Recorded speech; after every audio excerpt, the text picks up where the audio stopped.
নমস্কাৰ প্ৰিয় দৰ্শক, আপোনাক নতুন ভিডিঅ' এটালৈ আন্তৰিক স্বাগতম। আজিৰ ভিডিঅ'টোত আপুনি জীৱন যুদ্ধত সন্মুখীন হ'বলগীয়া 30টা অতি গুৰুত্বপূৰ্ণ কথা আপোনালোকক কম। আশা ৰাখিছোঁ সম্পূৰ্ণ ভিডিঅ'টি চোৱাৰ পিছত আপুনি জীৱনত সন্মুখীন হোৱা কিছুমান সমস্যাৰ পৰা নিজকে বচাই ৰাখিব পাৰিব আৰু জীৱনৰ জটিল সময়ত কেনেকৈ নিজকে প্ৰস্তুত কৰি ৰাখিব পাৰিব সেই গোটেইবোৰ কথা বুজি পাব। আহক তেন্তে দেৰি নকৰাকৈ ভিডিঅ'টো আৰম্ভ কৰোঁ আৰু এই 30টা কথা আপুনি ভালদৰে মন দি শুনক। জন্ম মৃত্যু সকলো ঈশ্বৰৰ হাতত, যদিও জন্মৰ পৰা মৃত্যু পৰ্যন্ত আপোনাৰ জীৱন যাত্ৰাত যদি আপুনি এবাৰো মানসিকভাৱে মৃত্যু হ'ব লগা নহয়, তেন্তে আপোনাতকৈ সুখী এই পৃথিৱীত কোনো নাই। এটা কথা সদায় মনত ৰাখিবা, আনক দুখ দি কেতিয়াও সুখী হ'ব নোৱাৰা, আনক কন্দুৱাইও কেতিয়াও হাঁহিব নোৱাৰা আৰু আনক কষ্ট দিও কেতিয়াও শান্তি নোপোৱা। সকলোৱে মৃত্যুৰ দৰে এটা ডাঙৰ সত্য পাহৰি যদি জীৱনৰ ৰং বিচাৰি ফুৰিব পাৰিছোঁ, তেন্তে পুৰণি কথাবোৰ পাহৰি আমি কিয় জীৱনটোত আগুৱাব নোৱাৰিম। প্ৰয়োজনতকৈ বেছি ভাল দেখুৱাবলৈ গ'লে মন্দিৰৰ ঘণ্টাটোৰ দৰে হ'ব, সকলোৱে বজাই থৈ উভতি যাব। অতীত ভয়ংকৰ হ'ব পাৰে, কিন্তু সঠিক মানুহৰ লগত জীৱনটো আৰম্ভ কৰিলে বৰ্তমান ভৱিষ্যত দুয়োটাই সুন্দৰ হ'ব। মাথো সাহসৰহে কথা। আমাৰ প্ৰত্যেকৰে জীৱনত কিছুমান এনেকুৱা কাহিনী থাকে যাৰ অন্ত আমি নিজেই থিৰাং কৰোঁ। জোৰ তেওঁকহে কৰা হয় যাক সঁচাকৈ ভাল পোৱা যায়, নহ'লেতো এই পৃথিৱীত মিছা ভালপোৱাৰ অভাৱ নাই। যি চৰাই উৰি গ'ল তালৈ আফচোচ কৰি কি লাভ, ইয়াত পোহনীয়া চৰাইও আনৰ ছাদত পৰে।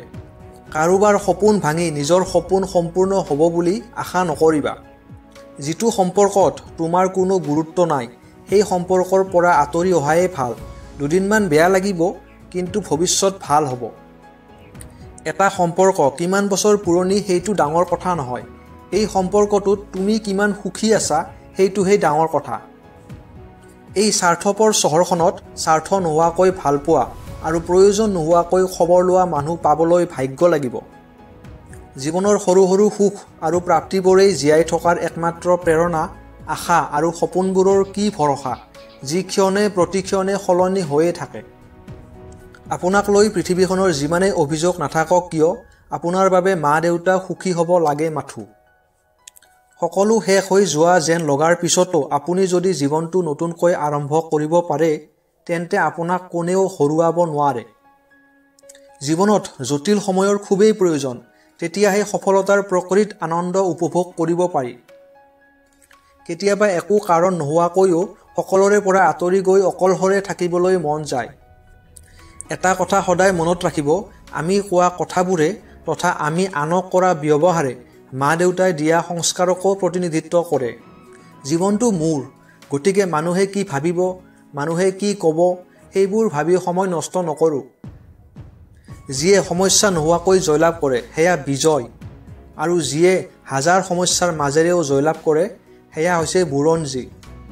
সেইবোৰ মানুহক তুমি একো কৰিব নোৱাৰা যি মানুহে নিজৰ ভুল জনাৰ পিছতো ভুল স্বীকাৰ কৰিব নিবিচাৰে।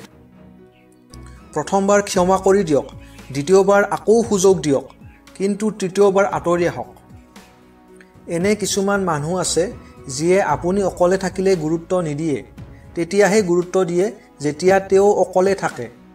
জীৱনৰ পৰা তুমি সেইটো নোপোৱা যিটো তুমি বিচাৰিছা, জীৱনৰ পৰা তুমি সেইটোহে পাবা যিটোৰ বাবে তুমি উপযুক্ত হয়। তুমি যিমানেই সহজ সৰল হ'বা, তোমাক সিমানেই ঠগ প্ৰবঞ্চনা বেছিকৈ কৰিব। আজিকালি মিছা কথাতকৈ সঁচা কথা ক'লেহে সম্পৰ্কবোৰ ভাগি যায়। মানুহে তোমাক হিংসা কৰিলেও তুমি নিজৰ কৰ্ম কৰি যোৱা, সময়ে ইয়াৰ প্ৰত্যুত্তৰ এদিন হ'লেও দিব। লাগিলে খুব কম মানুহৰ লগত সম্পৰ্ক গঢ়ক, কিন্তু সঁচা আৰু হৃদয়ৰ পৰা হ'ব লাগে। আঁতৰি যোৱাবোৰ যাবলৈ দিয়ক, চাওকচোন আপোনাৰ জীৱনত কি আৰু কোন কোন ৰৈ যায়। সকলোৰে বাবে সকলোৰে সময়তে উপলব্ধ নহ'ব, অন্যথা আপোনাৰ গুৰুত্ব আৰু মূল্য দুয়োটাই কমি আহিব। ধন্যবাদ।